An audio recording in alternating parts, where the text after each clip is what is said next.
3 कोटीच्या आसपास हा भ्रष्टाचार आहे, काय सांगा? ही बातमी काही प्रमाणात खरी आहे।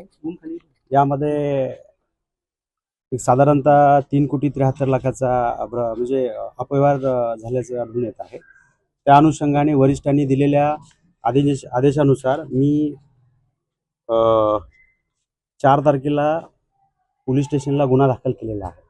याबाबत चौकशी चालू आहे। किती लोकांवरती गुन्हा दाखल केलेला आहे आणि काय प्रमुख कारण आहेत, काय नक्की भ्रष्टाचार झालेला आहे?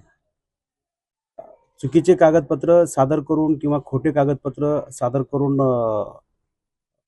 शासनाची योजना उचलल्याचा प्राथमिक दिसून येत आहे आणि त्याच्यामध्ये आमच्या कार्यालयाचे 3 अधिकारी नोंदणी अधिकारी आहेत, त्यांचं नाव आहे। त्याच्या अनुषंगानेच आम्ही गुन्हा दाखल केला। कोण नाव आणि निलंबित केल्याचं देखील आपण काल हो, आदेश निलंबित केलेलं आहे। शासनाच्या आदेशाने त्यांना सोमवारीच निलंबित केलेलं आहे। तर यामध्ये राजपूत, पवार आणि सूर्यवंशी असे 3 अधिकारी आहेत। अजून या प्रकरणाची व्याप्ती वाढण्याची शक्यता आहे का? अजून प्रकरण जे आहे ते असू शकतात। आता या प्राथमिक लेवलला तर एवढाच आहे आणि अधिकाऱ्यांना सस्पेंड केलंय। आता जो खरा दोषी आहे ते पोलीस तपास करेल आणि संबंधितावर काय असेल ते योग्य ते पुढे दाखवेल। कशा स्वरूपाचं मोडस होती, काय केलं एकंदरीत?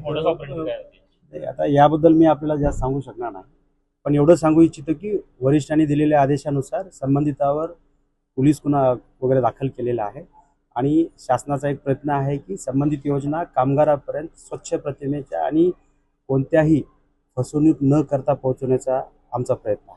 तरी आज देखील एजंटांची जी एजंटगिरी आहे ती दिसून येते। बांधकाम कार्ड काढण्यासाठी अमाप पैसे घेतले जातात आणि त्याला आपल्या अधिकारी असं असेल तर नाही, असं म्हणणं तुमचं खोटं आहे। असं असेल तर संबंधित व्यक्तींनी योग्य त्या प्राधिकरणाकडे तक्रार करून त्यांना रोखलं पाहिजे। नाही सर, या प्रस्तुत प्रकरणामध्ये खासगी एजंटांचा सहभाग असण्याची शक्यता आहे का? कारण बांधकाम कामगारांच्या नावाला तपासामध्ये जे सिद्ध होईल त्यानुसार संबंधितावर गुन्हा दाखल।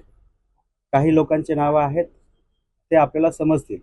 गुन्हा दाखल झालेला आहे, काय असेल ते सिद्ध होईल। कुठे गुन्हा दाखल झाला? सदर बाजार का सदर फौजदार चावडी पोलीस स्टेशनला गुन्हा दाखल झाला। सोलापूरच्या फौजदार